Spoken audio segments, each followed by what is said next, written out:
if you looked at everything that goes into the process of making the coffee to get it to where, to your doorstep and for you to get it into the cup, it probably should be anywhere from $5 to $7.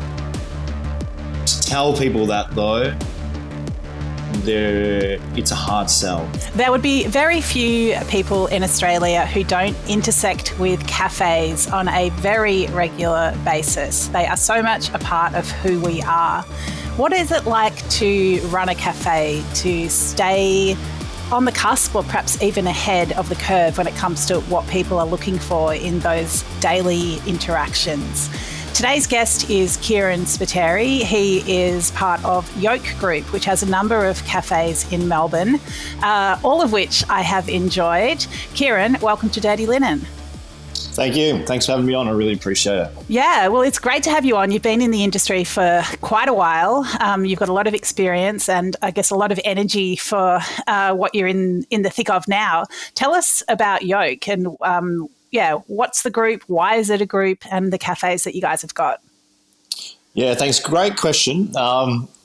We have 4 cafes in Melbourne, mainly in the north and northwestern suburbs. So Twilight in Collingwood, Hi-Fi also in Collingwood. We have Tinker in Northcote and Convoy in Moonee Ponds. But there's 3 business partners involved in those, and as we started to sort of grow, either individually or 2 of us and then 3 of us, we got to a point where we realised we sort of needed to put a group together. So it was a bit clearer for everyone to have an understanding of, what we were doing and the direction we were going and who actually ran and owned those 4 cafes. It's also, I think, a great time for us to create Yolk because we are wanting to expand and grow. And a group or a hospitality group, as you may call it, really made sense for us at that time. It also gives us a real identity in the hospitality scene in Melbourne. I mean, what are the advantages of having a group? Like, is it very hard to be standalone these days? I think, to be honest, in my experience, it's definitely easier to be standalone. I ran Twilight for the best part of sort of 4 or 5 years, and some of those years on my own. And it's definitely easier I found personally as an owner operator to be able to do everything yourself. You're not sort of relying on a group of line managers like we have at the moment. You're only concentrating on one shop, so you can really put your energy into it. But on the plus side, I think it's a lot more exciting for us as owners now, and me on a personal level, to really be able to expand and concentrate on growing, future leaders within our business. And also the ability to work on multiple venues and run multiple venues and to be able to step back and view those multiple venues from the outside, because the benefits of having a group is that obviously there is more staff, there is more capabilities to have processes and systems in place that allow you to step back and work instead of working in the business, work on those businesses for future growth. Yeah, to me, that's an unexpected answer. I thought you were going to say, oh, it's so lonely running your own business by yourself. You've got all these economies of scale when you're part of a group. So, I thought you were going to talk about buying power and HR, which I suppose you sort of did talk on. But but then I also hear you saying it's about, your personal journey and I guess, the maturity that you've got at this stage in your career and perhaps what's interesting you as a person. But there is always those benefits, having HR and having, the ability at the moment we're just reviewing like all our back end systems, and that's really exciting, and you can get instant reporting and from the hardware that you use in the shops, and then things for costing it. When you're doing that on a multi venue or site level, it is exciting and it's great. And it gives you the capabilities and the people that work around you to make their jobs easier. But it also brings its challenges, whereas when I was just working in the shop myself, I can make decision and then action those decisions, within 24 hours. Whereas now, sometimes it's a discussion amongst a group of 6. We have to be very thought out and planned and tactical in the way that we do things, because we've gone from 20 employees to 100 employees, or 120 or more come summer. So it definitely has its benefits, but there's also some things that probably aren't as enjoyable. Yeah, it's interesting because, if I think about Terra Twilight, it did very much feel like a personal vision. I think the way that you structured the menu, where it was these bowls and you could add your own ingredients, sort of build them yourself. That was I think quite innovative at the time. The kind of kooky mushroom powder additions to coffee and stuff like that was also, I guess, at the forefront of that new way of thinking about health, I guess, where it's sort of medicinal beverages. So I hear what you're saying about, it must be fun to just be, have those brainwaves and action them and have that conversation with the market, with your customers, rather than with your business partners. It's an interesting one. Yeah, one you're almost doing in real time. You're like, you can literally overnight or in 24 hours. When I was working in the store, put something out, and then because I'd be working on the floor, it's a face-to-face contact, so I could really gauge the response and the feedback within that, say, 10-day period of like, how did that thing go and did it work? Same with the messaging and towards the way that we want the shop to run, or you want a shop to feel, or the old saying of no one's going to treat your shop like you do as the owner is true. But I think the thing that probably excites me the most at the moment is being able to communicate that now to a group of managers, and then watch that come to fruition on the floor, or in the stores. And that's a new challenge in itself, and one that is very exciting, but also one that we're also giving those people that we employ the power to do what we have done previously in working in the shops on our own, but not by ourselves, by making the shop their own. They're never, as I said, they're never going to treat it like you did, but they're also going to put their own spin on it. Yeah, it makes me think of Convoy, which I think has been open a year now in Moonee Ponds, and was really almost like a neighbourhood making cafe. All of a sudden, Moonee Ponds has this destination, queues. It was quite extraordinary. But I think for local young people in the area, you really created an option for employment. Can you talk about that? How is it to, I guess, foster those connections in the community, to train people who I reckon must have been so excited about this place in their neighbourhood? Yeah, look, employment, or at that time, it was a real struggle because we'd just come out of, we were coming out of COVID, and I think you'd remember there was a time where it felt like there was no chefs or wait staff or baristas in or around Melbourne. Employment, it was so hard to find anyone. But what we did, and fortunately, once again, back to your original question, that when you have a group and you have other multi-sites, we were able to take some key people out of there and get them to help run to start to run Convoy. But it did take us time to really find people to come in and help get the store going into where it is today. Fortunately, it's one of our best stores, as in we have the most reliable team, and no one has really left us. And if they have, they've gone off to uni or whatever it is. But it was great, to be able to foster a group of individuals and chefs and create a culture in that cafe that in other shops took us a long time, but at Convoy it sort of really hit the mark and took off straight away. But it is very challenging to find the right people and be able to get them into the right spaces at the moment. How do you sell it to someone who's, perhaps come along, need a bit of cash, How do you, well, I mean, are there some that you look at and you go, all right, this person will be great to do the hours and do the job, but this person, there's something I'm seeing in them. Like, how do you look at people? So once again, it's another thing that we're really focusing on at the moment, because there is so many hospitality venues in Melbourne. And one question that I've been asking the team a lot is like, what are we offering as a group, and how are we going to treat our employees when they come in differently to most other venues in Melbourne? And I think at the moment you find there is you sort of get a lot of people. There is the sort of hospitality lifers, I'll call them, or people like myself who have been dedicated to the industry for a long time. There is those, but they're very sporadic. Then there's your uni student who just wants to do their, 20 hours a week or their 2 days, and they'd like those set days.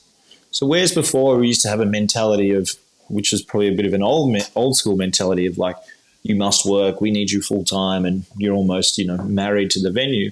Whereas now we sort of have an approach where it's like, okay, if you're just a Tuesday or Saturday person, that's fine. We have the hours for you, and come aboard. So it's, more of a sort of mutual agreement. Then again, if you're wanting full time and you're wanting set hours, we also have those options for you. So I think we're a lot more open to really working with the employees about what it is that they want and need out of our business, because it is a transactional at times. So it's trying to create that environment that really works for each individual.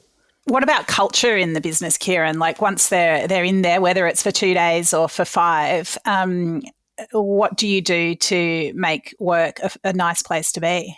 I think it's the big thing we've done about culture is really getting people invested in the business. So, and letting them, I like to say that no idea is a bad idea, and everyone is able to contribute to what we're doing. Keeping it as yes, you have managers and and all these sort of structures, but keeping it even as possible.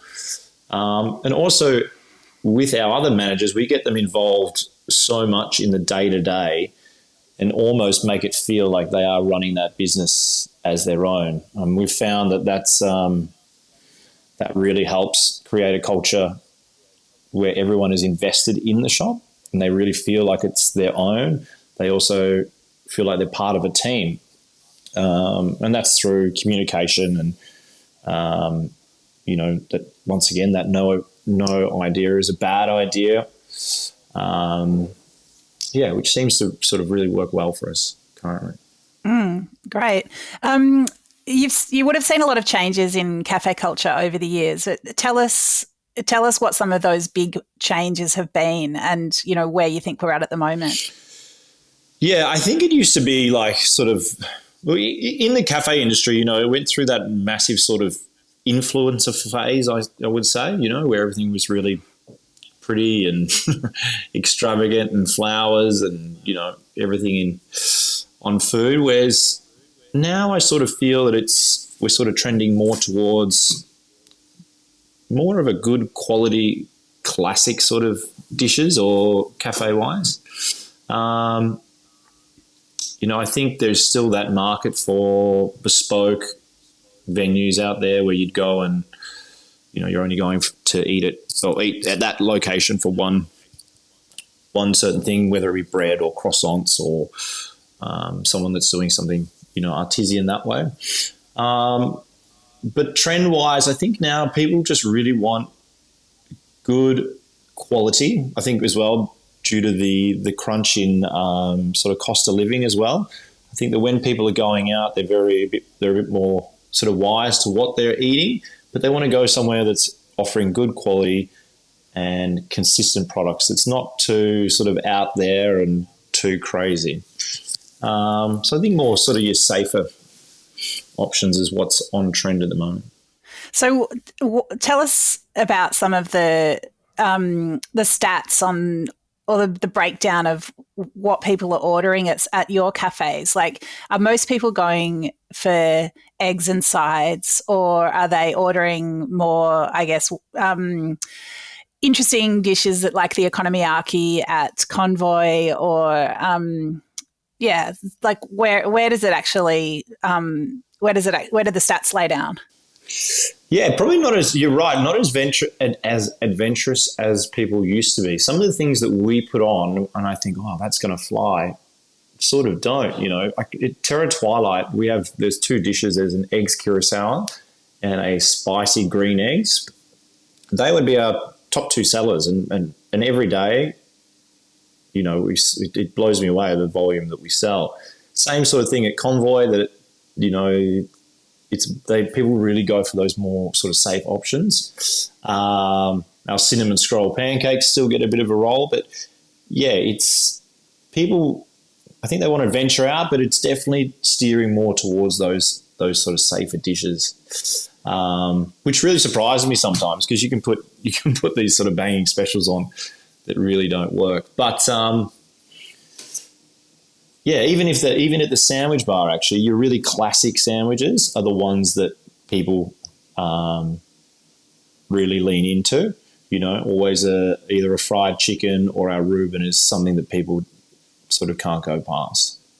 I think it's different, as well, because we're looking at it every day, and it's probably in our eyes, oh, that's boring because we see it every day. But if you're coming to visit and you've never been, people sort of pick out those classics.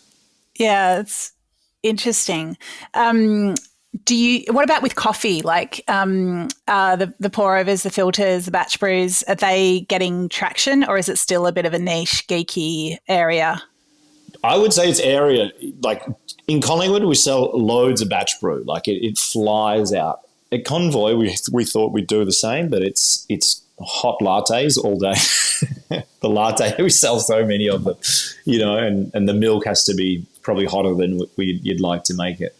But then again, in Northcote, it's the same thing. It's like a flat white. So it's just, your sort of classic. I think, and then at Hi-Fi, we do, for instance, a cherry cold brew. Now, that works really, really well. But I think we get away with that because that's in Collingwood. It's so interesting. Like, they're really stone's throw from each other, these different places. But it's interesting how different the culture can be. Oh, it throws me, yeah. Like Moonee Ponds, I think it took me a while, and I'm still trying to get my head around like what it is that the market and the people out there really, really want and are a fan of. Whereas in Collingwood, you can put a lot of different things up, and people are really, really keen to either try it or give it a whirl, or you could potentially get away with things that you couldn't get away with in the suburbs. And as you said, it's literally 15, 20 minutes down the road, yet people's appetite for things are totally different. So, I mean, how do you think about the job of a cafe? Is it to just give people what they already want, or is it part of the project to open their minds to new possibilities? Definitely to open their mind to new things. I think cafes are a very challenging market. There is so many of them. And I always want to think about what is it that we're doing differently in our cafes that's going to make you want to come back and make us your local. So I think, yes, there is definitely that experimental part to a cafe where, you can throw up some different aspects and dishes, but it also has to do a lot with the environment, the staff, the culture, the music that we play, the plants. So it's more of a sort of whole package look at it, other than just, okay, we do fantastic food, but the rest of what we do is not on track. How do you feel when you walk into your venues, Kieran? Because, let's talk about Terra Twilight. When I walk in there, I just love the way it feels. And, speaking of music, just that's a big focus. The light coming through the blinds is so beautiful. Like, do you just see problems to be solved, or do you take pleasure in your venues? Yeah, that's a great question, because as now, being the owner of 4 cafes and having the ability to actually spend time in there and absorb and watch what's going on, part of me for a long time would, as you said, pick problems. But now I can actually really sit back on my laptop and just enjoy the experience of what's going on around me. Yes, I notice a lot of other things that probably others wouldn't.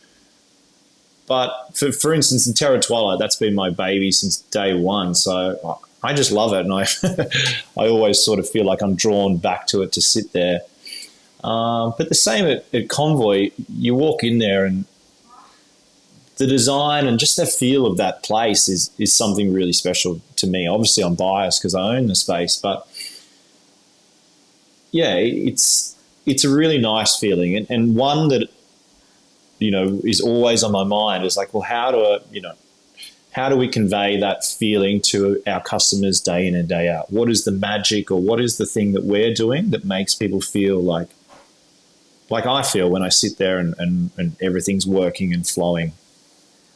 Well, I mean, how do you transmit the magic? How do you do that? Where's the bottle of that stuff? That's the $1 million question. You know, I think it's, and this is where having a group is, and now having a group of key leaders in each shop and a group of operations managers, it is about cultivating a shared vision that everyone is buying into, that helps us have the ability to create sort of magic every day. And your maybe your adaptation of that, or how that feels for you, is different to how it feels for me. But I think it also makes it exciting, and that's why you want to have people work for you, because if you're working at our cafes, we're not just about, you know, going through the motions. We are really investing in what we're doing. We care deeply about the customer. And giving the staff the ability to do that, I think, is, you know, exciting. It's not just something that they come in and sort of just follow, you know, one step to 10. They can really put their own spin on it and get involved in what we're doing. So yeah, it's challenging, but it's exciting. Well, I reckon cafes can absolutely change the course of someone's day, to have those great interactions, those great experiences that set you up, like food and coffee wise, but also vibe wise. I really don't think you can underestimate the impact that a really good cafe can have. Yeah, I had this question with the staff recently. I was like, you know, that first coffee that you have in the morning, like, what does that mean to you? What does that mean to that person coming in? Like, that starts their day, you know. And if that's their first interaction of the day and you're that first contact for them, you got to think about, yes, you're just making them a cup of coffee, but what is it that you're putting in there that's setting their day up, you know? Same with a meal. Someone could have had a bad meeting at lunch and they come in on their own and they just want to sit down and enjoy the space, and, you know, at Terra Twilight, make their own bowl, and, you know, you could change the course of their day through an interaction or giving them a beautiful plate, which they feel really good about. I think as my time has gone on through hospitality, I think, you know, you sort of start as a worker and then, you know, you work your way up to a manager. Now that I own those businesses, I start to really think very deeply or very differently about customer interactions, whereas I never used to think that way. Well, you probably, you know, did it somehow, because you must have had that, I don't know, like that interaction, that feedback loop that kept you wanting to do that work. But it's it's really interesting, I suppose, when you're training other people and bringing them up, you really do need to be quite conscious about those touch points that perhaps would have been subconscious in the past. Yeah, and you're spot on, because sometimes you do things naturally and things come naturally to me. And when you work in a space for a long time too, you feel very comfortable in that space, and you're conducting a ship or a show, you know, you move and in a certain way in a space.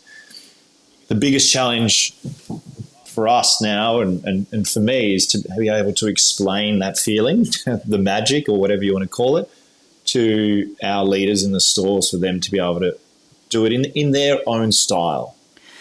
Kieran, what brought you into the industry and made you a hospitality lifer?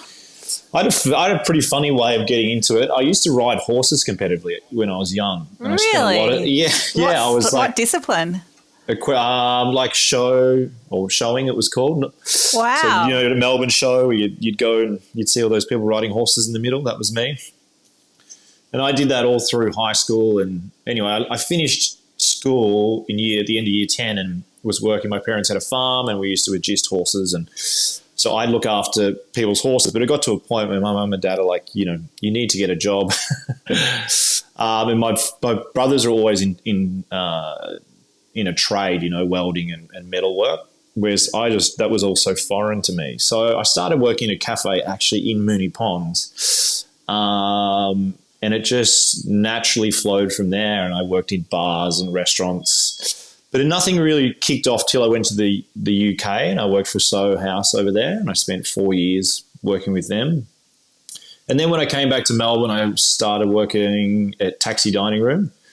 And once again, I spent the majority of my time there. And that's when I sort of realised, okay, I can really I think I had that realisation in the UK actually, that I could make a life out of this industry. But then when I was at the restaurant, that's when I was like, okay, this is what I want to do. And then I got out of restaurants and I got into cafes and I got to a point where I'm like, I'm probably not the best employee anymore. Like I really need to go about this on my own and do it my own way.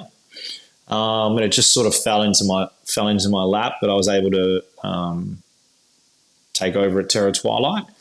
And then from there I got a business partner involved, who's my business partner at the moment, Ben. And then it's got me to where we am today. But I think I just naturally something with just dealing with people, you know, the service element is what I really love, and the enjoyment of when everything is flowing and moving and you've created that feeling in the space is something that, you know, always excites me. I mean, I loved horses. I mean, I still do, but I was obsessed with horses when I was a teenager. I mean, what do you think you've been able to bring from the knowledge you must have had working with horses so much into work in hospitality? Well, that's a tricky one. Probably, you know, at the time I never realised what I was doing, you know, and I think I was quite young at that time. But there's the calmness about horses and a connection that you have that maybe I never thought deeply about, you know, and I used to ride multiple horses a day, and the confidence to get on that and do that is maybe what gave me the confidence to be who I am in the cafe scene or restaurant scene. And traveling around, you know, we'd travel around half of Australia for half the year, you know, so the hard work element to it and the early mornings and then, you know, just getting it done attitude is probably what paid off for me in hospitality too. Yeah, I reckon that responsiveness you have to have with horses, I would have said calmness as well. It's like there's no point getting angry at a horse. It's just not going to help.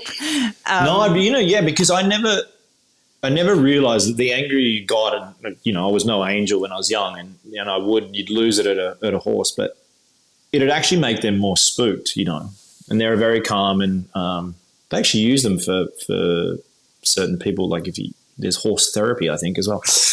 But yeah, you know, if you're losing it, the horse is also crazy. It's the same in the hospitality, that if you're tense and, you know, you're angry on the floor or during a service, that feeling just goes through the whole space. You know, you can feel it as the team member, but you can also probably feel it as a customer. Yeah, that's really interesting. You can do some kind of bespoke training course with like horses and hospo, Kieran. And yeah, you can have that idea for free. Yeah, in all transparency, I have a coach outside of, you know, business, or a business coach and that at the moment. And I come in he gives me some great ideas, and I come into the meetings with some very out there sort of meeting agendas and ways to do it. So if I brought a horse into a meeting, I'm sure my business partners wouldn't bat an eye. They'd be like, oh yeah, here he goes again. I love that. But also I love the idea of bringing in a coach from outside the industry. What made you do that? You know, look, I'm at a point in my life where I'm a father of two. I have a beautiful wife, and I have 4 businesses to run, and that can either go, maybe a bit black and white. It can either go 2 ways. It can either really work for you and be a great journey, or it could sort of fall over and be hard work and start to affect your life. So I was probably asking people questions that outside of work and that no one could really answer. So it's very nice to have someone, he's in the UK, that is very detached from everything going on in my life, that can help me navigate business decisions and life decisions that'll set me up for the future. Yeah, really good. Are there any habits that the coach has helped instill in you that really help you stay on track? Yeah, the biggest thing is that I've learned is that in hospitality, you're dealing with humans, and I think the human element really gets lost sometimes. And the empathy part of it, is something that I probably wasn't attached to as much as I should have been. You're dealing with it from a customer point of view, whereas you're putting everything out, heart and soul, out into a plate or, a venue, but then you're being critiqued day in and day out about what level of work you're doing. Now, that can really affect you as a person if you're not, I wouldn't say thick-skinned, but, if you have things that will let other people's opinion really deter you from what you're doing. But also now managing so many people, having a coach and someone that can really guide you through. And in part, I'm also a bit of a coach, because I need to navigate. There's 3 people that have worked with me for now sort of 4 years. So I need to have a knowledge base and an ability to be able to answer their questions, and guide them through the journey that they're on, that I needed help with from a coach. Interesting. So Kieran, do you reckon, this is changing tack, how much should a cup of coffee cost in Australia? How much should it cost? Yeah. Well, there is an argument that it should cost $7. And when you really look at it, if you looked at everything that goes into the process of making the coffee to get it to where it, to your doorstep and for you to get it into the cup, it probably should be anywhere from $5 to $7. To tell people that, though, it's a hard sell. For us, we're sort of torn at the moment. Ours sit at about $4.60. We're kind of comfortable with that. But if you were to think about the ethics behind it, you probably want to charge a bit more, and then you've got I think it's $7-11 to a $2 cup of coffee. I think if people really understood how the economics of it worked, yeah, it's it's a hard one. Are you taking a hit on every cup of coffee? I would say no. No. Okay. Well, once again, in the deals that we unfortunately have, we're pretty good. But then again, if you want to think about the farmer and where that comes from, you could probably want to charge more. But then again, if I'm charging more, is my supplier then passing that back on? Yeah, well, the coffee supply chain can be very, very murky. Yeah. Kieran, what for the future? You mentioned growth for cafes. That's not enough? Yeah. Actually, I've been having conversations about growth, and someone said to me, how big or what is enough for you? And it's a great question. I think with Yolk at the moment, with the way that we're setting everything up and for the future, we're probably looking at another cafe in the next 6 months, or potentially 2 in the next 18 months. But what is that cafe and what does it do differently? And what's the hook that'll be different to the other venues that we have is one that we're sort of still brainstorming and working on. Also, location-wise, I think that plays a massive part in opening a successful business. Oh, well, we'll watch this space. Kieran, so great to catch up and hear a bit of the backstory behind the great experiences that you create. Thank you so much for sharing your story today. No, thank you. I'm really grateful for you having me on. Appreciate it. This is Dirty Linen, and I'm Dani Valent. We air the issues that the hospitality industry finds hard to talk about, hearing from different people with unique perspectives. We want to hear from you as well. If you have something that needs to be said about a topic, get in touch so we can include your perspective. Contact us at dirtylinenat deepintheweeds.com.au or hit us up on Insta at Dirty Linen Podcast. We can't wait to hear from you.